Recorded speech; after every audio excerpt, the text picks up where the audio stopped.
Milí priatelia, včera som si pripravil kampaň na Donio, ale chýba mi tam ešte nejaké videjko, aby ste videli, ako vyzerám.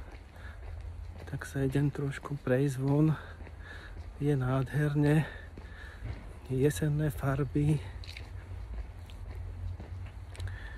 Knižka mi trvala, kým som ju napísal, možno 30 rokov. Ale priebežne som ju prerábal, možno 5 krát som ju prerábal vždycky, ak som zistil, že tam treba ešte niečo doplniť. Čo ma k tomu viedlo? Není to láska k múdrosti, hej, jak kedysi. Ale proste snaha pomôcť, snaha niečím prispieť v dnešnej dobe. Tak verím, že sa vám tá knižka bude páčiť a prosím vás, podporte tento môj projekt. Ďakujem veľmi pekne.